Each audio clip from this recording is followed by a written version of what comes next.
Great morning! Welcome sa Lancaster New City. I am your agent Krasha at kapitbahay dito sa Lancaster.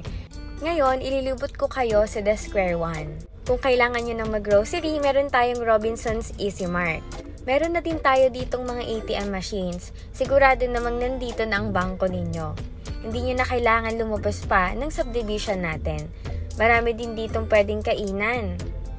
Nasigurado, kapag namasyal kayo ng mga kids ninyo, matutuwa sila at mag-i-enjoy. So, ikutin natin ngayon. So, yan, kompleto na tayo dito. May TGP na din. Pag kailangan nyo ng gamot, ayan, TGP.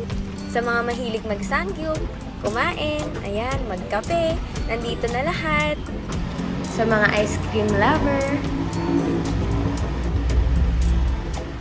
sa mga naghahanap ng snacks, lalo na pizza. Meron din Turks dito, pero ngayon sarado sila. Ililibot ko naman kayo sa likod para makita ninyo kung anong pwede puntahan dito. Halos mga kainan nga pala ang makikita mo dito sa likod. Meron din tayong Gabriel Arcangel School dito sa mga kindergarten. May LBC padala na din dito sa Lancaster. Ayan, libot muna tayo. May nakikita pa tayo ditong bakante, baka pwede pa ditong magnegosyo. Sa mga nagugutom, may Sistine Point dito at saka Tapsilog. Meron din milk tea. Sa bandang gilid pala ito ng transportation hub, itong The Square One natin. Dalawa pala ang The Square Mall natin dito sa Lancaster. Itong nilibot natin ay The Square One lang.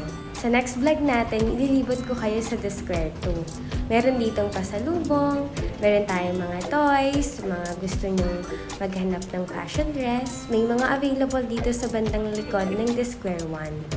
Para sa mga kababayan natin gustong mag-avail ng kanilang bahay at lupa dito sa Lancaster New City, message nyo lang po ako para maset natin na ang inyong tripping schedule. I am your agent Krasha at dito na natatapos ang ating vlog. Thank you for watching. Mag-iingat po kayo palagi. Bye-bye!